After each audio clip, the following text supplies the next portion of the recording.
So today he's going to tell us about random patterns of hard spheres and can they be hyperuniform. Okay. Great, thank you. Oh, thanks, Adil. I haven't seen Adil in many a year, so it's nice to renew acquaintance with him. And there's a question mark in my title, and those of you who have trouble to stay awake but want to know the outcome the answer is random packings of hard spheres are probably not hyperuniform. But this is controversial, and Salvatore Torquato, who I think gave a talk to your seminar series, very nice talk, he takes the opposite view, but you'll decide later on what you think is the right solution. So this is work which I did with Mike Godfrey, who's at the University of Manchester. The work was published some time ago now, and it's an example of the use of thermodynamics, basically.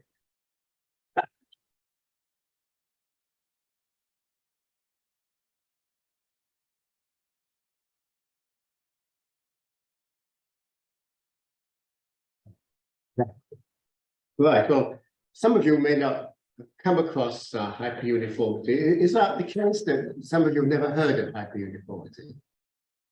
Oh, that's good. Okay, so just one person's not sure. Okay, well, I will... heard of it, doesn't mean we understand it. Oh, well, that's one of the issues. Okay, then I will give you some examples of hyperuniform systems, and then talk about what used to be the main topic of interest in this field, is whether jam packings of hard spheres are the examples of hyperuniform systems. Hyperuniform just means that density should wander around the jam system. It's pretty much the same everywhere. And then I will show that there's a connection between the configurational entropy, usually referred to as the complexity of the jam packings, and hyperuniformity. And then I will illustrate this connection by showing you two one-dimensional examples where you can solve exactly. You can calculate the left-hand side of the equation explicitly and the right-hand side of the equation and show the two are the same. And I'll also show that you can find packings which can be hyperuniform, but they involve special protocols. And those protocols are not the kind of protocols which are associated with jam packings of hard spheres. The canonical experiment that of Bernard, where he took a jar full of ball bearings and shook it, that is not going to produce a hyperuniform packing. We need much more sophisticated ways to get that to come about. So I'll begin by saying a little bit about hyperuniformity. So if you want to read more, you can look in this paper by Torquato and Stillinger. That's one of the earlier papers, and there's now, I would say, literally hundreds of papers by Torquato and co-workers on hyperuniformity, and they find it everywhere. So let's look at this picture here on the left of a two-dimensional square crystal array, and imagine we have a circle of area omega, and we can slide that circle around, and the number of points within that circle will depend on where the circle is placed. So if we slide this circle a little bit to the right, sorry, we'll then miss this point, and so the number of points within this area will change slightly depending on the position. We could compute the variance of the number of particles within the circle. And if that variance increases with the number of particles within this area more slowly than n, so that you divide the variance by n, the number of particles typically within the circle, then the system is said to be hyperuniform. And on the right, I have an example here of just random points. And then if you move this circle around, the variance associated with that moving around will be of order n. So this is an example of a non-hyperuniform system, but this crystalline array is an example of hyperuniformity. So even if you've never been familiar with hyperuniformity before, if you've ever thought about crystals, there are examples of hyperuniform systems. So this technique of getting at hyperuniformity by counting the number within a given region is very inconvenient to use. So Torquato kind of gives a better way, which is open to experimental use on real systems, and that's to look at the structure factor. So if we define the density by this usual device, is Fourier transform is this, and the structure factor is basically the average of some ensemble of nk n minus k divided by the total number of particles in the system. And Torquato has demonstrated, but it's not obvious from these definitions, that the structure factor is the variance of the number of particles in a region divided by the average number of particles in that region. And as k goes to 0, this variance gives the k equals 0 limit to the structure factor. And if this goes to 0, then the system is set to be hyperuniform. So if the variance of n is falling with increasing values of n such faster than n, then the system will be hyperuniform. So the structure factor, which is measured in scattering experiments, gives you an easy way of telling whether a system is hyperuniform. Well, I'll give you a few simple examples. We've met some already. Crystals are all hyperuniform. As we move our little window around, the number of particles on the perimeter, the surface of that window, will go as its surface area. So the variance of them will go like the volume to the 2/3 power. If it's in 2 dimensions, it will go like the square root of omega. So that will lead to hyperuniformity. But one of the best known examples of hyperuniformity is when you have long-range Coulomb interactions. That doesn't allow you to have density variation, and that produces hyperuniformity. One of the most interesting questions, one of the most studies in this field, is the question of whether packings of hard spheres can be hyperuniform. Now, there are lots of examples from nature of hyperuniformity, and one of the ones which Torquato likes to talk about is these fairy circles of grasses which grow in these arid regions. And if you've studied their distribution, they are hyperuniform. Now, there's probably a reason why they're hyperuniform. The plants have to try and get water from wherever they can, and if they spread themselves out uniformly, they probably end up with something which will be a hyperuniform arrangement of fairy circles. Now, another example from biology. Apparently, color receptors in the eyes of chickens also are hyperuniform. So chickens have better eyesight than we humans. And if you look at the structure factor, say, of the receptors which detect the color violet or the color blue and the color green, chickens have got 3, I think, color receptors. We only have 6. We have 3 as well, but they're in different parts of the spectrum. They all have a structure factor which comes into the origin as k goes to 0, and that's a sign that these receptors are distributed hyperuniformly. And of course, there's probably a good reason for that. You probably want to have on the retina the receptors uniformly spread, and hyperuniformity is a way that will be achieved. Excuse me, how would those plots look for humans? Apparently, they're not. We don't, it's different for humans. Yeah, so what is it for humans? I don't know, but it's different. It's the same for house sparrows and pigeons, but geckos, poor creatures, they're lizards. They don't have this. So it's not uniform across the animal kingdom. So some birds with very good vision have it. Less fortunate animals don't. Geckos, for example.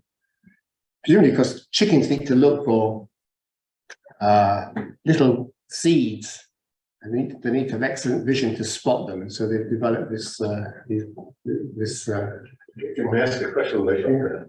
There's one comment also, which is I think the chicken retinas are this disordered hyperuniforms, the sort of isotropic. Well, ours are crystalline, Yeah, so they are hyperuniform by virtue of being crystalline. Oh, I meant rather than, so I think the chicken eyes are disordered hyperuniform. Okay. There are possibly some others that are more crystalline. So Yeah. Anisotropy. Yes. Yes. The question I had was this evolved towards the blue side of the spectrum. The green is the center of the Earth, sort of a polar spectrum. That was Jonathan's comment is something different. I thought that humans had more to the red, but maybe I'm misunderstanding. Yes. Yes, because we males, we confuse the reds and greens. Typically, don't we? Not. Yes. Well, I wanted to go back to this comment here. Quanto claims that hyperuniform systems are an example of a new state of matter. So, a new state of matter is something like superconductivity or ferromagnetism, or something which is quite different to other states of matter. And this is, I think, what aroused such intense hostility to Quarto in the scientific literature, because he was claiming that he discovered a phenomenon which was everywhere and involved a new state of matter. And it's certainly widespread, but I think his work is an example of how one shouldn't perhaps overclaim the significance. Just do what you do, but don't say it's new. In fact, I know Fisrev letters won't allow you to use the word new in the abstract, because they know it always causes more trouble than it's worth. And I think it's very good is that one should never use the word new, because there's always some reason why it's not that new, really. Anyway, this is what Torquato has been claiming, and he's been assiduous in promoting uniformity. And there's usually several papers, well, every month it seems, on this, because there's a large group of students and they're finding hyperuniformity everywhere. Well, I want now to go to the topic of the jamming of spheres and the question of whether the jam packings are hyperuniform. So let me remind you what happens when you take a gas of hard spheres and compress it. You start out in the high temperature fluid phase, and then you come to a certain density if you're doing equilibrium studies, and then the first order phase transition to a crystal-like phase here. Then you can compress the crystal, and you go the pressure packing fraction line goes up here. And all the way along here, you have a face-centered cubic crystal. Now, if you just compress your gas of hard spheres, depending how quickly you do it, if you do it quickly, you end up with a random packing of hard spheres, which is of quite low packing fraction. But if you do it slowly, you can squeeze them and end up with a state of higher packing fraction. There's a huge literature investigating how the final packing fraction depends on the rate of quenching and so on. But it's thought that all the jam packings which are produced by these compressions are hyperuniform. And that's what Torquato believes. So they could be hyperuniform. So the green curve is this equilibrium curve, and it's always a bit of a puzzle to people when they first hear about it, that you can have a crystal forming without any attractive interactions. You say, what holds that crystal together? It doesn't seem natural that you should have a crystal without any attractive forces to bind the spheres together. But the answer, as it is always the case with hard spheres, it's entropy. If you have a nice tidy arrangement of the spheres, like you have in a face-centered cubic crystal, the individual spheres, because they're always moving around in these gases, they've got lots of ease of movement. They can go and travel quite large distance before colliding with anything else. And the face-centered cubic arrangement gives them their largest entropy. So you don't get hexagonal close packed forming. You get face-centered cubic, and that's because the entropy of the face-centered cubic systems is slightly larger than that of hexagonal close packed. So the blue curves, which I alluded to, are these curves which you follow when you are trying to get to a jam configuration. So let me introduce some definitions of what one means by a jam state.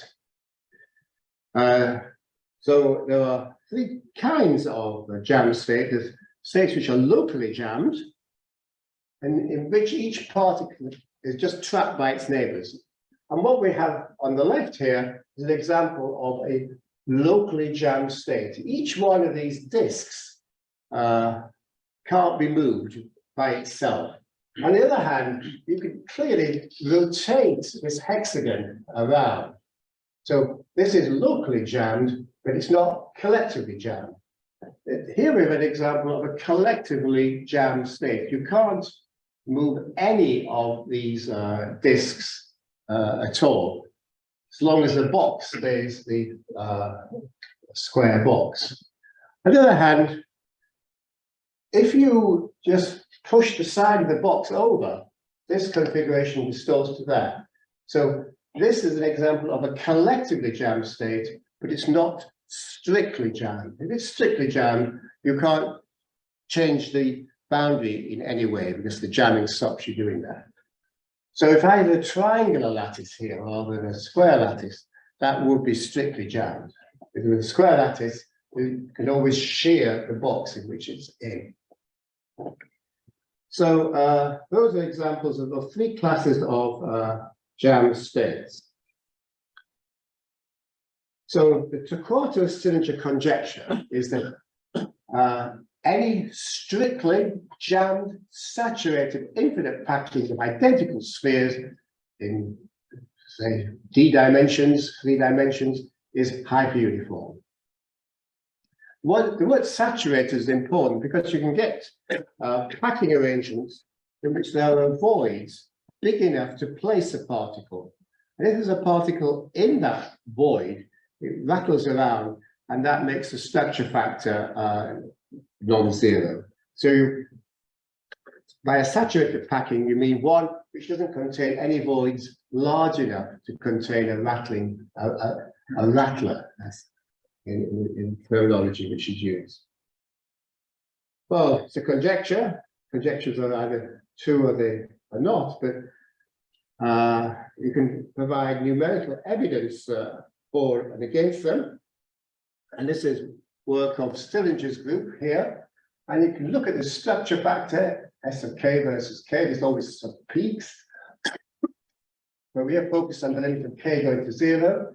And this is the blow up of this region down here. And you can see that apparently a linear behavior extrapolating into the origin. But since that work was done, other people have unleashed the computers, and there's some work of Ikeda et al. 2017, and the red dots are associated with systems which are truly enormous. There's over 4 million spheres in this sample, and the black dots are 500,000. And you can see the curve for S of K comes down, looks as though it could be heading towards K equals 0. But in fact, it then starts to bend up again. So Ikeda et al. Say, no, these heart sphere packings aren't hyperuniform, whereas Torquato's own group found evidence for hyperuniformity. I'm sorry for asking. Can you remind me what K is? It's the wave vector. Yeah. Yes, I remember giving a lecture in the solid state course, and I've been talking about K for wave vectors all the time. And the students asked me, is K Boltzmann's constant? So No, I didn't think it was that. Here, the other, I'm just trying to interpret. yes, yes. It's really a vector, of course. Yeah, it's just the These are, yeah. What are the other numbers in the legend? Well, this number here is 404. Yeah, but the next one. 32 samples. They averaged over 32 samples. But when they had a smaller system, just over 500,000, they averaged over 960 samples. I don't know how on earth they can do samples that big. I mean, I'm totally impressed that you can actually handle that number. So maybe off the top of your head, do you know, were these sort of prepared the same way? I mean, so Oh, whether these are the same random. who knows? Okay. Each person describes probably not quite the same. Yes, they're all spheres of the same size. One of the et al. Is Berthier, who specializes in looking at spheres of different sizes. But these were all spheres of the same size. They did that 12 years. Yes. That's probably your new comment. Right. Well, so this has acquired all sorts of comment. And Torquato's comment is that basically his conjecture is almost impossible to check out by numerical methods. Because to get down to the small K region, you need to make the system very big. And one's not going to get much bigger than 4 million spheres. So that puts some limitation. Also, it's very hard to make sure you don't have rattlers present in the system. And he just says it's very hard and no one can do a good job. So he's safe. But Berthier, well, it's a very cutting comment, really. He's asking in a way, why is it hard to explain the little turnip which they saw in their plot of the structure factor at small k vector? What's the explanation of that? Well, he doesn't know, but then he says there's no good reason to expect these systems to be hyperuniform in the first place. And that is the problem. We can understand perhaps why fairy circles in arid regions are hyperuniform. It's a way of eking out the water. But why should spheres pack themselves to make themselves hyperuniform? And that has not ever been established. And without that, it's hard to get to grips with why there might be small deviations from hyperuniformity.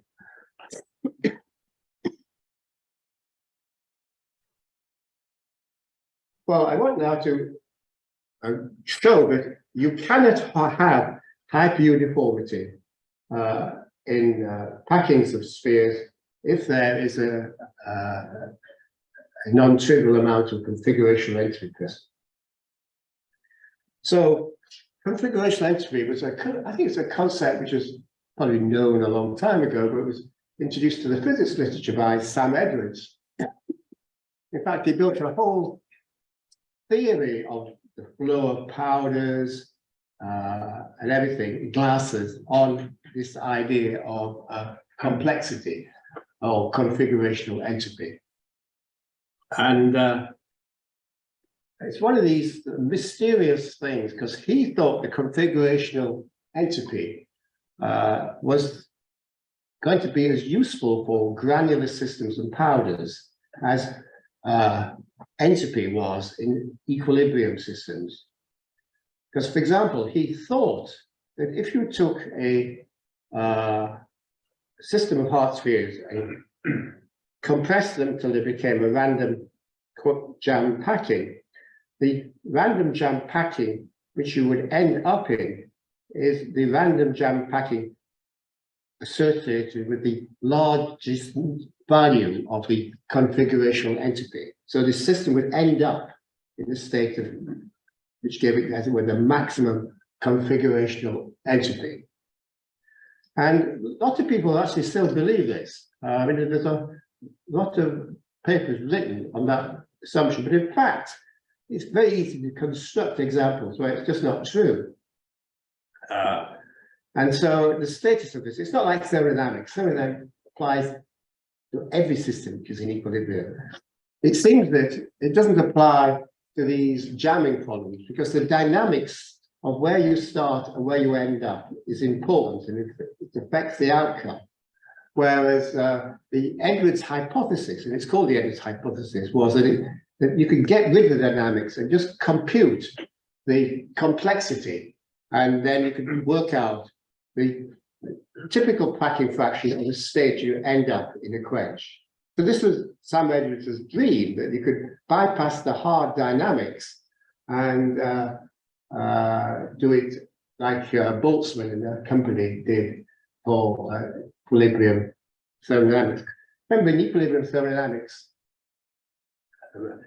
you don't need to know whether the actual dynamics of the particles is that of billiard balls bouncing off each other, or of viscous particles bumping into each other but impeded by the fluid background. It's the equilibrium thermodynamics of colloidal particles is the same as that of gases. It's all to do with just it's that the dynamics of the particles themselves doesn't affect the equilibrium distribution in these situations. But in the world of jam packings, the initial state and the final state and how you go from one to the other doesn't affect. Yeah. Anyway, it's a well-defined concept, is configuration entropy, even though it may not be quite as relevant as Edwards first hoped. So it's defined this way. So you fix the volume, you take n particles, they jam, then you work out what this is, but you don't actually ever study this quantity directly from that. You can study its a Laplace transform, which is given by this expression here. Cn stands for the sum over all the jam states containing n particles. F, I always think of it rather like the pressure in the system. And you can convert this sum to an integral, and then you can do the integral by steepest descent, as you do in thermodynamics. And then F will be given by this formula here.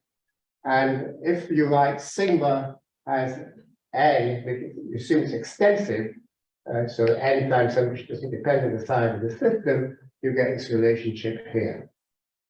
Okay, so Cn is the configuration and part of it. Yeah. What is B bracket Cn? It's the volume of that particular configuration. So you think about little disks around each. Yes, it's you'd have to come up with some definition of what the volume would It's be. sort of, it's, Yes, yeah. how close and delta is Yeah. direct mass Yeah. that measures. Yeah. Okay. So there's a little bit more of this thermodynamics. So we've just shown that by the steepest descent argument, there's this relationship between F. All these formulae here, if you can remember anything from thermodynamics, there's always a formula like the pressure is the derivative of the entropy with respect to the volume, or the temperature. I think that's the temperature, isn't it?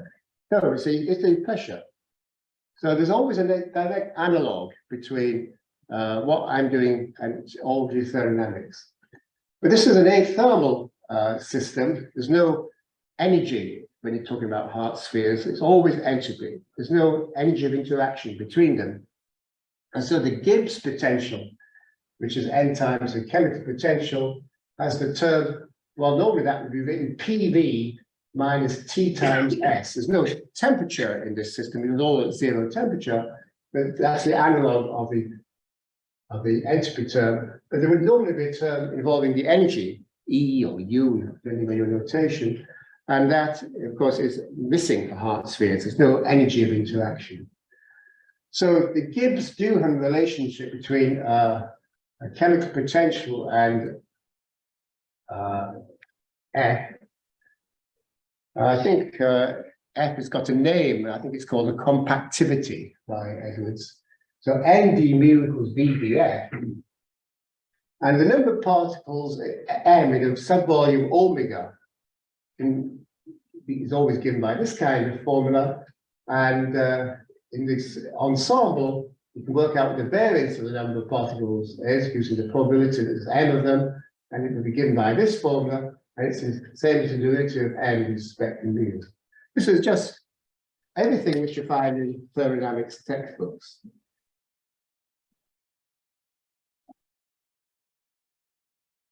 So you'll recall that the entropy is, the structure factor is related to the variance by this formula, and we've shown that the variance of m is given by this formula, which can then be rewritten in terms of densities this way, and then using the Gibbs-Dewey relation, df by d mu equals n over v equals rho, and so you get the expression for the structure factors k goes to 0 as d rho by df. Now we could go back and express this in terms of the complexity per particle, and this is the final result. It just comes from differentiating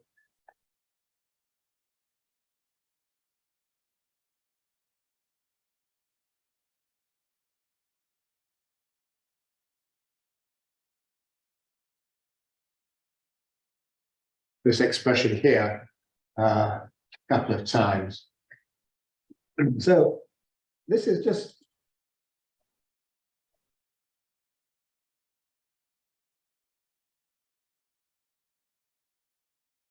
a relationship between the structure factor, which is what you can measure, and the derivatives of the complexity per particle. And of course, many people like Don Frenkel have been trying for years to calculate the complexity of jam states. And in principle, if you could measure this, and you can measure with simulations, you could then solve this as a differential equation and get at the complexity. And it might even be a practical way of proceeding. So this is the main result, that if you have a non-zero value for the complexity, then the structure factor is going to be given by this expression, and in general, it'd be non-zero. So if there's a non-trivial form for sigma of rho, then you're going to get, in general, a non-zero value of the structure factor, and the packing isn't uniform. But if the packing is uniform, its complexity sigma cannot be extensive. So it means there's only a few arrangements possible, rather than an exponentially large number of arrangements. So I want to just tell you about a toy problem where you can calculate explicitly both sides of this equation. You can calculate the structure factor directly, and you can calculate what this quantity is directly, and just check the left-hand side of the equation is the right-hand side of the equation. So I did it with a general thermodynamic argument. You might not think thermodynamic arguments are really arguments. Where's the science in thermodynamics? But this is a direct demonstration of what I'm going to do. That this quantity calculated directly is the same as that quantity calculated directly. So I'm studying in this toy problem this in a narrow channel. Now, in the world of physics, there's only two limits you can reliably solve. That's one-dimensional systems and infinite-dimensional systems. So this is an example from the one-dimensional end. And I say it's one-dimensional, it's actually a narrow channel of width HD. And these are disks which can live in this system. And they are such, the choice of the width is such that you can only get nearest neighbor contacts. You can't get contacts with the second neighbor, which is what arises if you have a slightly wider channel. So I'm choosing the width of my channel, so I don't get next nearest neighbor couplings. It makes calculations easier. So this is a jammed packing, except for this disc here. This disc here is not jammed because I could just slide it upwards.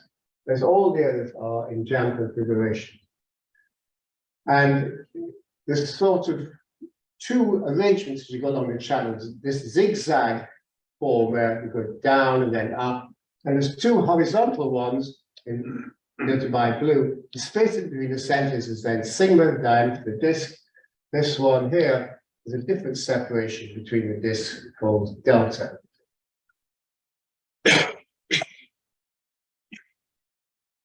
And you can solve this problem using the transfer matrix method.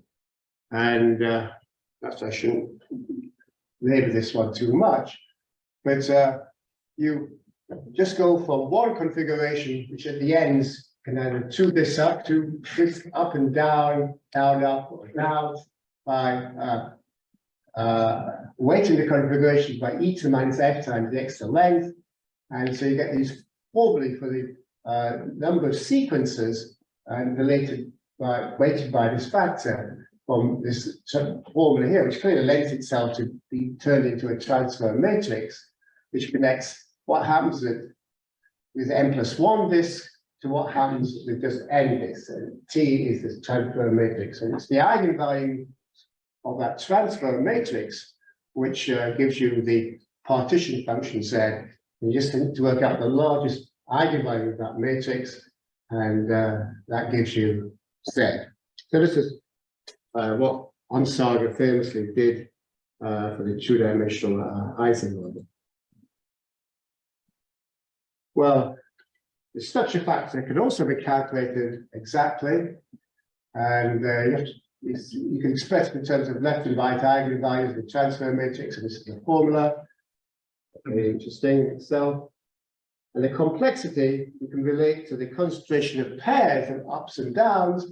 We call that rho. That rho is a packing fraction, and if theta is the number of pairs of either ups and down, you get this relationship between them, and we can calculate the structure factor directly, and it's given by this formula here, where rho max is the maximum density, which corresponds to this just zigzagging all the way. That's a configuration of maximum density. Then the smallest jam density is where you have two up, two down, two up, two down. So the packing fraction is non-zero between rho max and rho min, and this is the formula. So this is a formula for the packing fraction, the limit of k going to 0, and it is non-zero. So this is the formula for the complexity, it's a function of packing fraction. This is the complexity, it's non-zero, and this is the compressibility or the structure factor limit of k going to 0. And perhaps it's easier to see all this better by looking at structure factor as a function of k. And small k is down here. You can't really see what's going on. There's always lots of peaks in these structure factor calculations.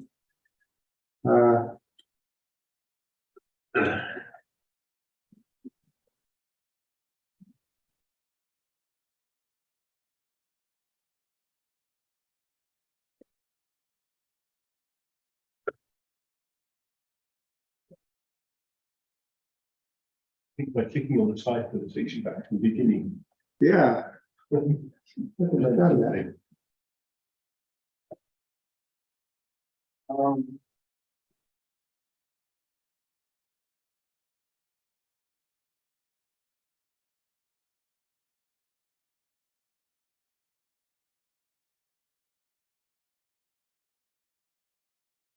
Okay, this is a blow up of the structure factor, it's small wave vector.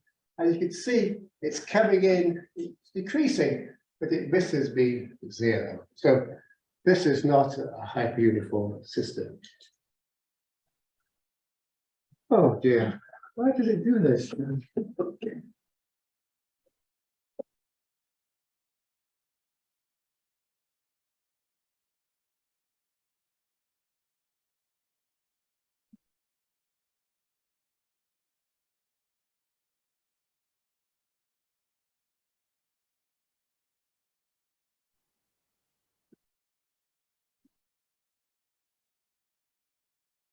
Now, what will you do? Right, well, but going to consider the same kind of system, this is a narrow channel, and I'm going to use a method of preparation of the jam state, which is a hyperuniform system. So let me call a slanting line, which is up or down, A, and a blue line, B. And this sequence here will be A, B, A. This isn't allowed because it's not a jam configuration. But we have a sequence, you know, A, B, B, A. And this is very similar to the Fibonacci, or could be, the Fibonacci sequence. So if we have an A, and we can go from that to AB. If we have a B, we go to A. If we start from an A, this generates a sequence A, B, A, and so on. So this is the famous Fibonacci sequence. And you can pick out within this region which you generated a subsection of that region, and you can look at the variance of the number of particles in that region, and you can apply the usual tests for hyperuniformity. And people have done this, and the complexity within a region of length omega just goes like the log of omega. So it is not an extensive, it doesn't have an extensive configuration entropy. That would have to be proportional to omega to be extensive. So because it doesn't have an extensive complexity, it will be hyperuniform. And people have demonstrated that directly by computing the structure factor. And this Fibonacci system is a quasi-crystal, and the structure factor of this system is that of quasi-crystals, which is truly weird, because it doesn't consist of a smooth curve. It consists of an infinite number of delta functions that you take the appropriate limit. So it's a really complicated situation, but there's no weight in these as k goes to 0. So you just get spikes and spikes and spikes. You get denser and denser and denser to make the system larger, but you never actually fill in any region completely. So it's a very odd system. And I think these are technically all localized phonon-like states, from that point of view. So anyway, it's not hyperuniform. So message of this talk is that a jam state of Hart spheres, can it be hyperuniform if the complexity is extensive? And normally with jam states, if you shake up the spheres in a box, there's a huge number of different jam states. So the complexity is almost certainly extensive. So the typical Bernal style jam state will not have hyperuniformity. You can actually calculate what the relationship is between the structure factor and the complexity. And I illustrated by 2 examples, one which was hyperuniform, which was a Fibonacci sequence, and one which wasn't hyperuniform, which was a normal random packing.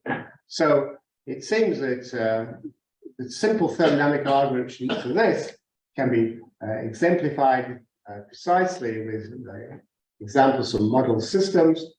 And I think one has to, well, my conclusion would be that the work of Doneff and Allen, simulations of large packings of spheres in 3 dimensions, I would favor the view that those systems just are not hyperuniform.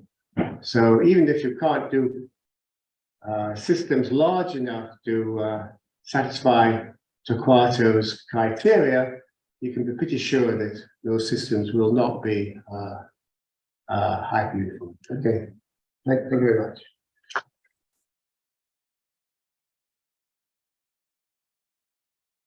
Questions? Sure. So you mentioned a high dimensional limit.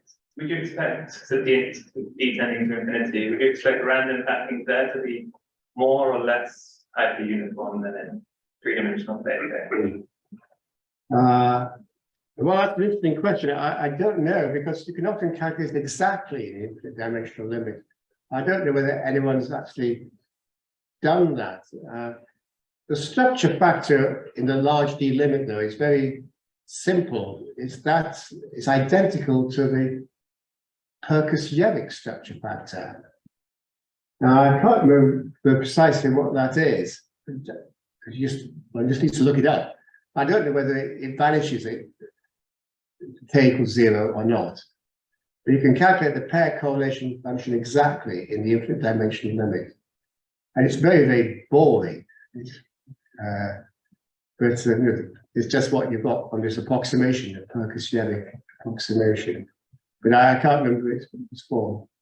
My guess is they're not.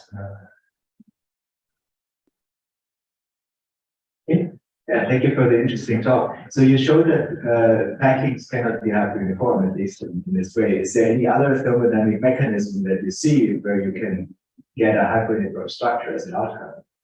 Well, if it's hyperuniform, there must be something producing correlations, because the vanishing structure factors k goes to 0 implies, if you Fourier transform it, that the pair correlation function has non-trivial correlations at large distance. Like if S of k goes like k in 2 dimensions, it means that the pair correlation function G of r falls off like 1 over r cubed. So if you have a mechanism which produces long-range correlations, then maybe you can get hyperuniformity into the system. And I think the Fibonacci sequence is an example of sequence which has correlations within it. So something like that might be the way to go to try to produce what looks like a random packing, but which is hyperuniform. The quasi-crystal is also a crystal in a way. It is indeed, yes. Yeah.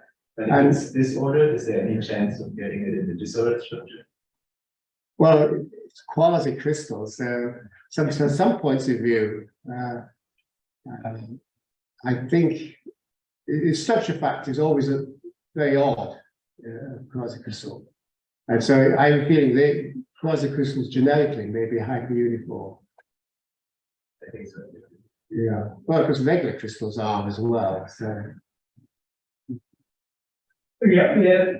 Well, this is a very interesting. First time I hear description on this state. I'm just wondering whether there are any other physical properties which can be used beyond the scattering function at k equal to 0. That's it. Which can be used to say it's hyperuniform or not. well, the definition is something to do with the fluctuations of the density, so you can't get too far from that. The structure factor is clearly something to do with k equals 0, to do with the fluctuations of the density. But I think the interesting question is, if the system is hyperuniform, are there other features which could tell you it's going to be hyperuniform? Now, of course, hyperuniformity at one level is trivial because all crystals are hyperuniform. So it's a very common situation, but we don't regard the hyperuniformity of a face-centered cubic crystal as anything very interesting. It's much more interesting if the system is random. So if it's random, could it still have this uniform density? And the evidence seems to be that it is not hyperuniform. The numerical simulations of these very large numbers of spheres just points in the direction away from hyperuniformity. And this was the observation of Berthier, that if there is a reason for hyperuniformity, it'd be nice to know what it is in hard spheres. You know, what thing has to be satisfied to bring about this hyperuniformity? No one has ever thought of that. And Torquato writes lots of papers, but he doesn't ever come up with a reason or having hyperuniformity in the systems of which are randomly packed. So, and I think the answer is it might be impossible. It might not even be true. Yeah, because that's also related to your earlier statement that if it's a new state, then it has to have new physical properties. Well, yes, I mean he draws it in his talk, which he gave in that sequence. So he was saying he was claiming that it's rather like critical phenomenon, which I don't think so myself. But the critical phenomenon is an order factor, which on one side of the transition is 0, and the other side is non-zero. That I don't think is really, well, if there is something like that, it's yet to be discovered. Maybe first a comment on this discussion, what Salvatore Quattro might think is new or not. I think the new thing obviously is not that like crystals or quasi-crystals are hyperuniform, but I think the new thing is we should not mix up random and disordered. The new thing is that also disordered systems, they are not random, could be hyperuniform. Well, yes, I agree 100%. The word random is almost meaningless because how do you define what you mean by a random packing? No one has ever answered that question satisfactorily. So I think this is new, and there are lots of nice applications of this where this leads to new properties and so on. I couldn't agree more. I think it's a matter of emphasis. A new state of matter, I think, is overselling it. But it's still an interesting phenomenon. But I don't think one should oversell it. I totally agree. I don't know whether you ever, I'm old enough, I remember these things, but I remember when fractals came along. Yeah. There was somebody called Mandelstam who played for those. He played the same role in that field as Torquato's played in this hyperuniform field. He sort of publicized it. He wrote lots of papers. And in fact, he once wrote to me saying, he agreed I'd cited his work quite correctly, but he was complaining that I hadn't cited his work with sufficient enthusiasm. So I should have said it was a pioneering study, give a reference, rather than just say in this reference. So anyway. My question is different. It's concerned with this equation you have there. I know that the title already says hard. And I'm not familiar with this theory of complexity and so on. But I would assume that it strongly relies on the fact that you have hard spheres. Is there any possibility to extend this to like soft objects or so?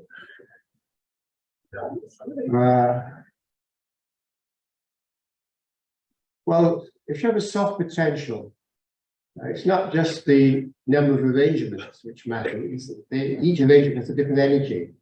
So you were talking about the free energy of them rather than just the entropy of them. But in a way, the free energy is generalization of these soft arrangements.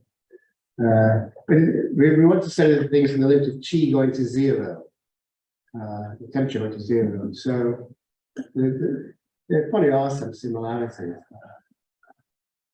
Because the compactivity is one of these fascinating things which divided the community. Because Edwards came along and it seemed for a moment all these problems to do with the packing of powders, lower powders, could be solved. And many people took it up very enthusiastically. And then gradually, people did a sufficient number of simulations for them to realize it was maybe a bit more complicated than what Edwards had hoped. I remember talking to Edwards and saying, we did all this numerical work and pity, your hypothesis doesn't seem to work. And he said, some you win, some you lose. But not everybody else has accepted it. It doesn't apply to every situation, unlike thermodynamics, which applies almost generically. So thermodynamics applies, in neutron stars, to colloidal particles, to all over, it's everywhere. Whereas this compactivity idea doesn't seem to be as widespread as Edwards had hoped it might be.